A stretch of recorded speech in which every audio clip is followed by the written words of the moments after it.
Hello everyone, welcome to DN Marty classes YouTube channel. मैं मिथिलेश विश्वकर्मा, आपका बहुत अच्छा दोस्त। और आज हम सीखने वाले हैं किसी दर्पण के लिए उसके फोकस दूरी का सूत्र। एक्चुअली इसे मिरर फार्मूला कहते हैं, यानी दर्पण का सूत्र कहते हैं। आज हम इसे ड्राइव करेंगे और आज आप सीखेंगे, आज आप देखेंगे कि कैसे डेरिवेशंस को याद रखा जाता है, कठिन से कठिन डेरिवेशंस को।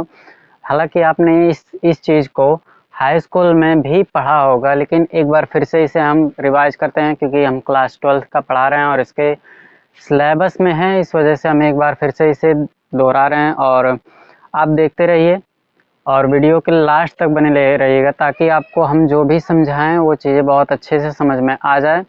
तो चलिए शुरू करते हैं। हमें दर्पण की फोकस दूरी के लिए एक सूत्र निकालना है। उसके लिए सबसे पहले हमें देखना पड़ेगा दर्पण की फोकस दूरी एवं वक्रता त्रिज्या में क्या संबंध होता है। सबसे पहले हम ये देखेंगे और फिर देखेंगे कि दूरियां कैसे नापते हैं। एक्चुअल में हम यहाँ पर देखिए एक ऑब्जेक्ट रखा हुआ है जिसका नाम हमने दिया है ओ डैश, और मिरर के सामने यहाँ पर एक इमेज बन रहा है जिसे हमने नाम दिया आई डैश। एक्चुअली इमेज क्या होता है, हमने आपको पिछले वीडियो में बताया था कि इमेज क्या होता है। किसी वस्तु से चलने वाली प्रकाश की किरणें परावर्तन के पश्चात यदि किसी बिंदु पर मिलती हैं अथवा मिलती हुई प्रतीत होती हैं तो उस बिंदु को, जिस बिंदु पर किरणें मिल रही हैं उस बिंदु को पहले बिंदु का प्रतिबिंब कहते हैं। अभी यहाँ देखिए क्या होता है, यहाँ एक लाइट रे यहाँ से इस मेजर एक्सिस के यानी प्रिंसिपल एक्सिस के पैरेलल जा रही है और दूसरी लाइट रे यहाँ वक्रता केंद्र से होके जा रही है, जो रिफ्लेक्शन के बाद ऑन द वे उसी लाइन पर वापस चली जा रही है। मतलब जैसे जिस लाइन पे आए, जिस रास्ते से आई उसी रास्ते से वो वापस चली आई। जबकि यहाँ क्या हो गया कि वस्तु से चलने वाली प्रकाश की किरणें जो कि प्रिंसिपल एक्सिस के पैरेलल हैं, उसके समांतर हैं, परावर्तन के पश्चात मुख्य फोकस से होकर जा रही हैं और ये दोनों किरणें परावर्तन के पश्चात यहाँ एक दूसरे को कट आउट कर रही हैं, यहाँ इंटरसेक्ट कर रही हैं। तो ये जो यहाँ से अगर हम इसको मिला देते हैं तो यहाँ पर जो बन रहा है आई डैश इसका नाम होगा और ये इमेज होगा किसका, इस ऑब्जेक्ट का जो यहाँ पर ओ डैश रखा गया है। तो प्रतिबिंब ये होता है। और मान लेते हैं कि यहाँ से यहाँ के बीच का हमें डिस्टेंस निकालना है। तो कैसे निकालेंगे, जैसे अगर पूछ लिया जाए कि जो इमेज बना है वो मिरर से कितनी दूरी पर है या जो ऑब्जेक्ट है वो मिरर से कितना दूरी पर रखा हुआ है, तो दूरियां कैसे नापी जाती हैं सबसे पहले हम ये देखेंगे। क्योंकि जब हम डेरिवेशन करते हैं तो सबसे इम्पॉर्टेंट यही हो जाता है कि आप दूरियां कैसे नापेंगे, कैसे डिस्टेंसेस को मेजर करेंगे। अगर आपको ये डिस्टेंसेस मेजर करने नहीं आ रहा है तो शायद आपका डेरिवेशन कठिन हो सकता है। तो हालांकि आपने पहले भी हो सकता है हाई स्कूल में पढ़ा हो या फिर हो सकता है आप खुद ही हाई स्कूल में हो। चलिए हम एक बार फिर से बता देते हैं कि डिस्टेंसेस कैसे मेजर किए जाते हैं। तो लाइट रे के चलने की डायरेक्शन में अगर कोई डिस्टेंस है तो उसे पॉजिटिवली फोकस किया जाता है, उसे पॉजिटिव मान के चला जाता है। और अगर लाइट रे के डायरेक्शन के अपोजिट डायरेक्शन में कोई डिस्टेंसेस मेजर कर रहे हैं तो उसे नेगेटिवली ली जाता है। और सबसे बड़ी बात, सारे डिस्टेंसेस मेजर किए जाते हैं मिरर के पोल से। यहाँ जो दर्पण का ध्रुव है यहीं से सारे डिस्टेंसेस मेजर किए जाते हैं। यानी पोल से फोकस दूरी कितना डिस्टेंस पे है, पोल से इमेज कितना दूरी पर है, पोल से ऑब्जेक्ट का डिस्टेंस कितना है, इस तरह से। ना कि यहाँ पे ऑब्जेक्ट से पोल कितना डिस्टेंसेस पे है। सारा डिस्टेंसेस जो होता है वो पोल से ही मेजर करना स्टार्ट करते हैं। अगर आप इधर से करते हैं तो ये सारी गलत हो जाएंगे। और अगर कोई भी लाइट रेज आप किसी दर्पण पे या फिर किसी लेंस पे इंसिडेंट करा रहे हो तो हमेशा बाईं तरफ से ही कराना चाहिए। अगर आप दाएं तरफ से करा रहे हो तो ये कॉन्सेप्टली गलत होगा किताब के नियम से।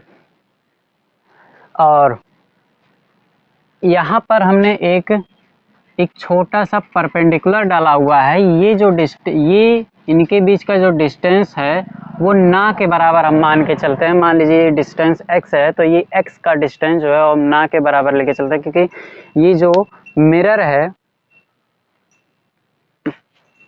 ये जो स्फेरिकल मिरर है ये बहुत ही कम दबा हुआ है। एक्चुअली ये कॉनकेव मिरर है, अवतल दर्पण है, जो कि बहुत कम इसकी फोकस दूरी है। इस वजह से ये डिस्टेंस अगर हम यहाँ से परपेंडिकुलर डाल देते हैं तो ये वाला लगभग ऑलमोस्ट बराबर, ये ना के बराबर होगा, 0 के बराबर होगा।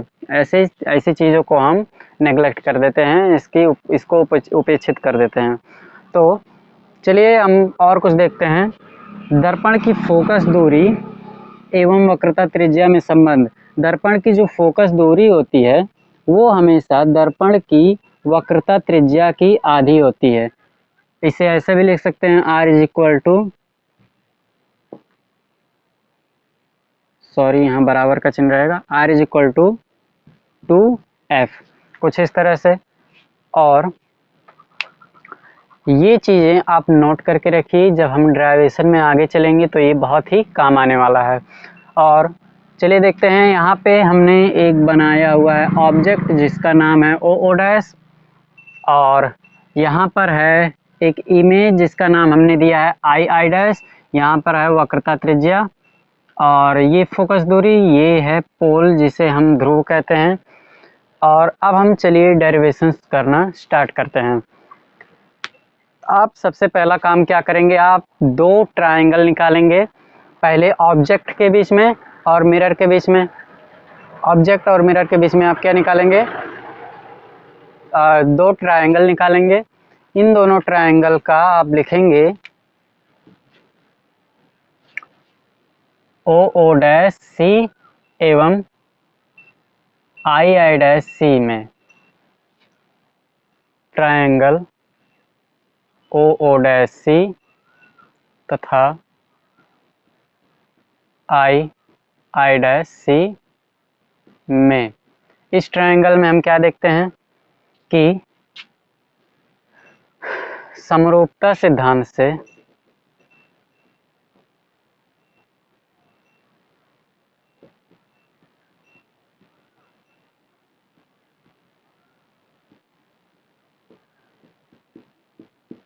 आप देख सकते हैं कि समरूपता सिद्धांत कैसे हो गया।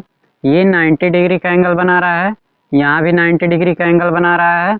ये क्वाड्रिलेटरल है, ये भी क्वाड्रिलेटरल है।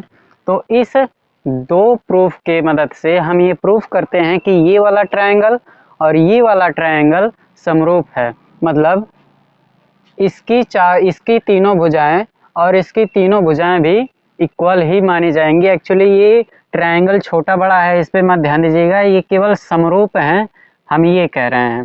तो समरूपता सिद्धांत से O dash upon O C, O dash upon O C is equal to हो जाएगा। आप देखिए, ये ऑब्जेक्ट और ये मिरर का इमेज, मिरर द्वारा बनाया गया इमेज, और आई डैश अपान आई सी। अब यहाँ पे आपको देखने को मिल रहा है कि ये वाला जो ऑब्जेक्ट है वो इमेज से समरूपता बना रहा है। आपको करना क्या है, केवल ओ डैश अपान आई डैश करना है, फिर इसके इक्वल में करना है आई डैश अपान आई सी। ये हो गया। अब हम यहाँ पर इस आई डैश को यहाँ पर लाएंगे और इस ओ सी को यहाँ पर ले जाएंगे, तो O dash upon I dash हो जाएगा is equal to O C upon I सी। कुछ इस तरह से इसको हम लोग मान लेते हैं इक्वेशन नंबर 1, क्योंकि आगे चल के ये बहुत ही इम्पोर्टेंट होने वाला है। हमने दो ट्रायंगल देख लिए, इसमें और इसमें रिलेशन। पहला हमने ये देखा रिलेशन, अब हम देखेंगे इसके रिलेशन के बारे में। ठीक है, पुनः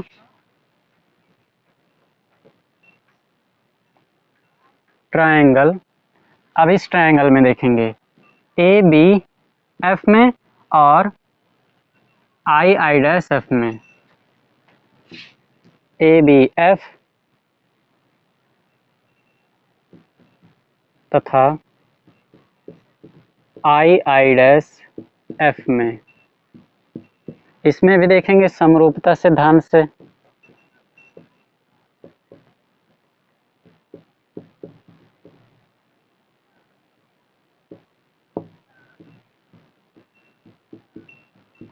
इसमें भी समरूपता सिद्धांत से देखेंगे कि ये ट्रायंगल और ये ट्रायंगल दोनों समरूप हैं, तो ए बी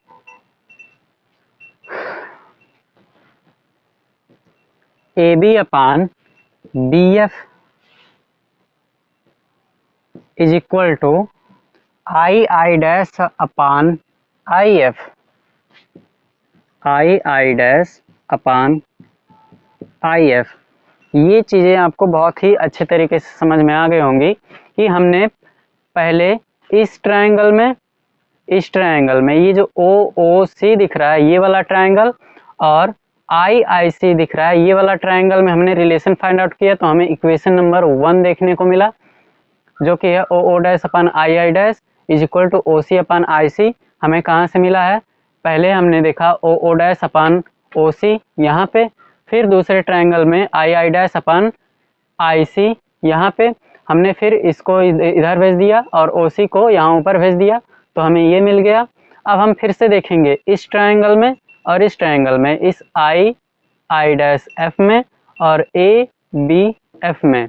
इस ट्रायंगल में हम देखेंगे कि ए बी ये वाली जो है ये वाला A B upon A F, A B upon B F, A B upon B F is equal to I dash upon I F, I dash upon I F. ये हमें देखने को मिला। आशा करते हैं आपको समझ में आ रहा है, और अगर आपको समझ में आ रहा है, वीडियो अच्छा लग रहा है, तो इसे लाइक ज़रूर करिए, क्योंकि आप वीडियो देखते हैं लाइक नहीं करते हैं यार, हमें कहना पड़ता है, बताओ। तो वीडियो को लाइक करते रहिएगा। और ये हो गया आपका। अब देखिए ये जो ए बी है, ये इक्वल टू होगा ओ डैश के। क्यों इक्वल होगा? क्योंकि ये जो प्रिंसिपल एक्सिस है वो सीधी होती है, और ये जो लाइट रे है वो प्रिंसिपल एक्सिस के पैरेलल जा रहा है। जब भी कोई रेखा किसी रेखा के पैरेलल जाती है तो दोनों रेखाओं के बीच के डिस्टेंसेस बराबर होते हैं हर जगह पे। मान लीजिए ये लाइन जा रही है, एक लाइन इसके पैरेलल और जा रही है, तो यहाँ भी जो डिस्टेंस होगा वो बराबर होगा, यहाँ भी वही डिस्टेंस होगा, यहाँ भी वही डिस्टेंस होगा। तो ऑब्वियसली अगर ये लाइन इस लाइन के पैरेलल है, तो जितना बड़ा ये ओ डैश है उतना ही बड़ा ये ए बी भी होगा। तो ए बी की जगह पे हम क्या ओ डैश लिख सकते हैं? हाँ बिल्कुल लिख सकते हैं। तो O dash upon B F is equal to I dash upon A F, I F sorry. Now ये जो बी एफ है, हमने आपको बोला था कि ये बी और पी के बीच का जो डिस्टेंस हो बहुत ही कम होता है, बहुत ही माइनर सा होता है, इस वजह से हम इसको नेग्लेक्ट कर देते हैं। तो यहाँ पर जो हम बी एफ लिखे हुए हैं, बी और एफ, इसके जगह पे हम क्या बी पी लिख सकते हैं? हाँ बिल्कुल लिख सकते हैं, क्योंकि हमने ये जो बी पी वाला जो डिस्टेंस है उसको नेग्लेक्ट कर दिया है, इस वजह से यहाँ पर हम लिखेंगे एफ एंड पी, तो हो जाएगा पी एफ।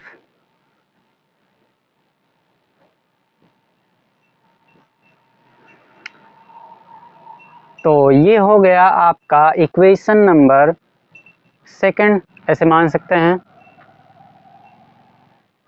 और इसे हम थोड़ा सा और लिख सकते हैं, O dash upon I dash is equal to P F upon I F. ये कुछ इस तरह से इसे इक्वेशन नंबर 2 मान लेते हैं हम लोग।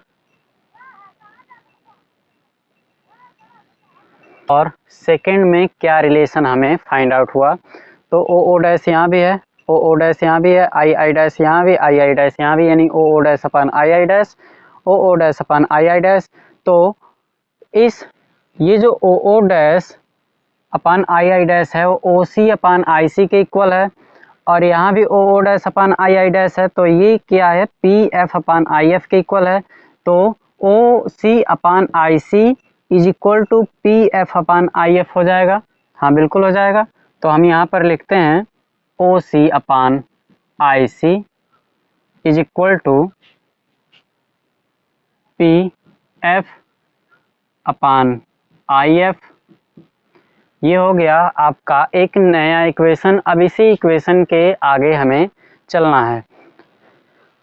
चलिए अब हम कुछ डिस्टेंसेस मेजर करते हैं। जैसे कि मैंने पहले बताया है कि अगर आपको डिस्टेंसेस मेजर करने नहीं आ रहा है तो ये डेरिवेशन आपके लिए थोड़ा सा कठिन हो सकता है। फिलहाल हमने आपको बता दिया है और आप चलते हैं हम डिस्टेंसेस मेजर करने। तो ओ सी डिस्टेंसेस अभी यहीं पर है।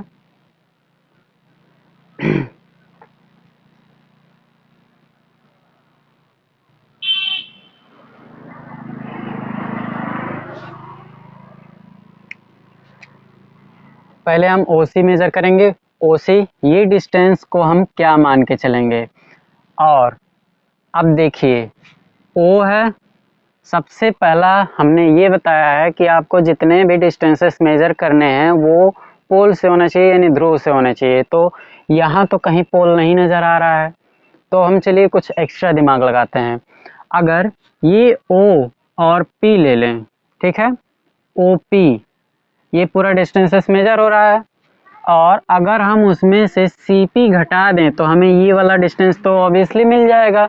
यानी हमने इतना बड़ा लिया जिसमें से अगर हमें इतना फाइंड आउट करना है तो इतना काट के निकाल देंगे तो हमें ये डिस्टेंस तो निकल ही जाएगा, मिल ही जाएगा। तो अगर हमें ये डिस्टेंस फाइंड आउट करना है तो हमें पूरे में से इतना घटा देना होगा। तो हम क्या लिखेंगे, O P minus P C upon I C को कैसे मेजर करेंगे, ये वाला डिस्टेंस, ये वाला और ये वाला, जैसे पहले हमने किया है। सी से पी लेंगे और इसमें से इतना काट के निकाल देंगे तो क्या हमें ये डिस्टेंस मिल जाएगा। हाँ बिल्कुल मिल जाएगा। फिर से देखिए, सी और पी लेते हैं जिसमें से इतना काट के निकाल देते हैं तो हमें ये डिस्टेंस मिल जाएगा। तो C P minus I P कर देंगे तो हमें सी आई मिल जाएगा या आई सी मिल जाएगा। तो C P minus I P, तब हमें सी आई मिल जाएगा। और अब बात आती है P F fun I F की। पी एफ का डिस्टेंसेस कैसे मेजर करेंगे, पी एफ तो वही है और आई एफ भी वही है, और सॉरी पी एफ तो वही है तो हम पी एफ लिख देते हैं। और आई और एफ यानी हमें ये वाला डिस्टेंस फाइंड आउट करना है, तो आई पी में से एफ पी घटा देंगे तो हमें मिल जाएगा आई एफ, आई पी माइनस एफ पी। तो ये हमें मिल गया सारे डिस्टेंसेस जो कि है O P minus P C upon C P minus I P, P F upon I P minus F B. ये हमें डिस्टेंसेस मिल गए। और अब हम रखेंगे, ये हमें सारे डिस्टेंसेस मिल गए और अब हम इसके सिंबल्स रखेंगे कि सिंबल क्या होता है। अब सिंबल्स के बारे में जान लीजिए कि पोल से फोकस तक की दूरी को स्मॉल एफ से डिनोट करते हैं और पोल से इमेज तक के डिस्टेंसेस को बी से डिनोट करते हैं।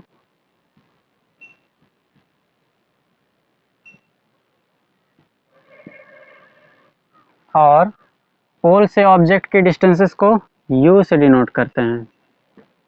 और ये सारे डिस्टेंसेस क्या होंगे, माइनस में होंगे। ये सारे डिस्टेंसेस माइनस में होंगे क्योंकि ये लाइट के ट्रैवल करने के अपोजिट डायरेक्शन में है, इस वजह से ये सारे माइनस में होंगे। चलिए हम इसके सारे रखते हैं सिंबल्स। तो ओपी क्या है आपका, ओपी आपका है यू, वो भी कैसा, माइनस का। पीसी क्या है, पीसी ये है आपका आर, वो भी माइनस का ही होगा तो माइनस माइनस मिलके प्लस हो जाएंगे अपान। सीपी क्या है, सीपी ये भी आर है लेकिन माइनस का, और माइनस आईपी, आईपी आपका वी है। तो ये हो जाएगा माइनस और माइनस v, तो यहाँ पर माइनस माइनस प्लस हो जाएगा क्योंकि v को हमने यहाँ पर माइनस में मेजर किया हुआ है। अब इक्वल पी एफ आपका स्मॉल f है वो भी माइनस का, अपान आई पी आपका माइनस का v है, F B actually F B नहीं है, एफ पी है। एफ पी क्या हो गया, माइनस एफ, लेकिन ये एफ को हमने नेगेटिव में मेजर किया हुआ है तो ये प्लस का एफ बना लेगा। अब हमने नीचे एक रिलेशन पढ़ा है F is equal to R by two, तो हम यहाँ पे भी वही इस्तेमाल करेंगे जो फोकस दूरी होती है वक्रता त्रिज्या की आधी होती है, तो हम r की जगह पे लिखेंगे 2f minus U plus 2f upon minus 2f plus v is equal to minus F by minus V plus F. अब इसका हम क्रॉस मल्टीप्लिकेशन कर देंगे और एक इक्वेशन नया बनाएंगे। पहले इसका इसमें मल्टीप्लाई करेंगे तो हमें मिलेगा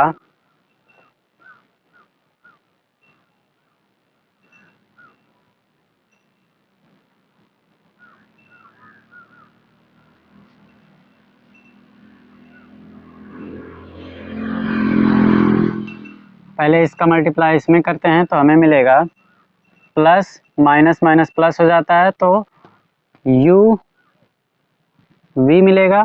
फिर इसका मल्टीप्लाई इसमें करते हैं तो माइनस का u f मिलेगा।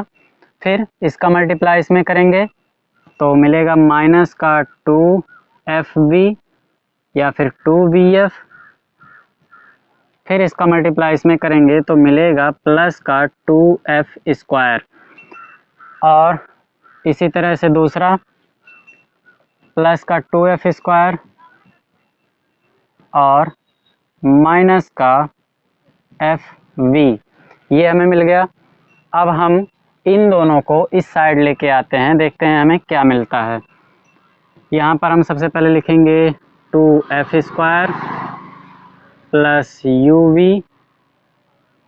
माइनस 2vf और minus uf minus 2f square plus vf।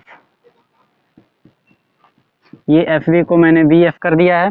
अब देखेंगे कुछ कटपिट हो रहा है, ये 2f square plus 2f square plus minus cut गया और यहाँ पर u एंड v माइनस यहाँ पर 2vf है, यहाँ पर 1vf है, तो यहाँ पर से एक vf कैंसिल हो जाएगा तो हमें मिलेगा v एंड f, वो भी माइनस का क्योंकि यहाँ पर माइनस है, और हमें मिलता है uf माइनस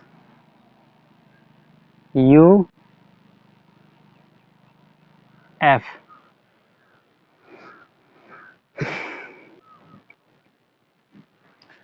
जब हमने कटपिट कर दिया तो हमें ये मिला। अब हम क्या करेंगे, इन समीकरण को इक्वल करने के लिए हम यहाँ पर दोनों पक्षों में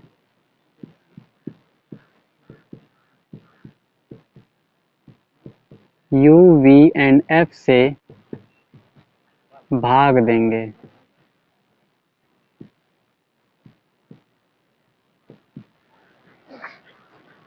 दोनों पक्षों में u, v एंड f से भाग देने पर यहाँ पर जीरो में किसी भी अंक का भाग देंगे तो जीरो ही होगा। अगर आपने नोट कर लिया हो तो हम ये फिगर मिटाने वाला है।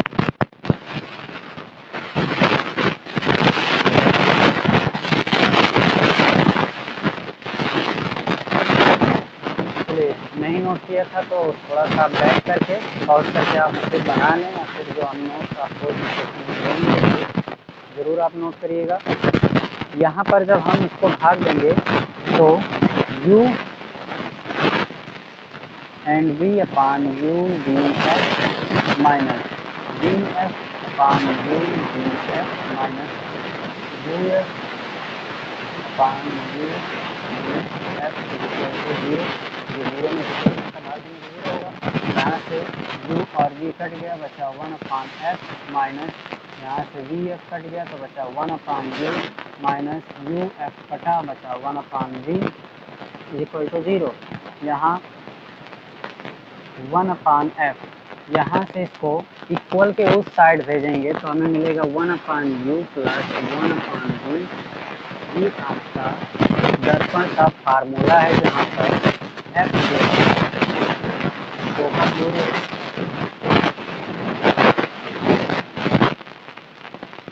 u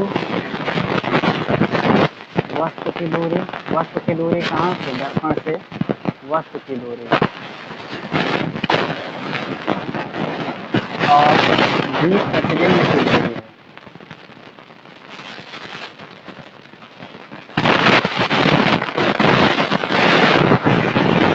ये था अवतल दर्पण के लिए सूत्र।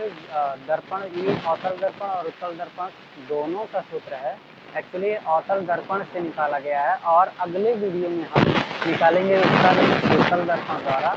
यही वाला जो फार्मूला है प्रूव करेंगे और आशा करते हैं आपको ये आज का टॉपिक समझ में आया होगा और डेरिवेशन भी एकदम दिमाग में आ गया होगा। अब आप क्या करेंगे कि यहाँ से स्क्रीनशॉट अगर लेनी है तो बहुत बढ़िया बात है, लेकिन आप जब डिराइव करिएगा तो स्क्रीनशॉट लेकर नहीं करिएगा। जैसे जैसे हम समझाए हैं उसे याद करिएगा और करने की कोशिश कीजिएगा। अगर आप एक बार ऐसा कर लेते हैं तो दोबारा ये चीज़ आपको नहीं पढ़नी पड़ेगी। तो आज की वीडियो में सिर्फ इतना ही। कल हम उत्तल दर्पण का डेरिवेशन करेंगे, यानी उत्तल दर्पण के लिए हम इस फार्मूले के लिए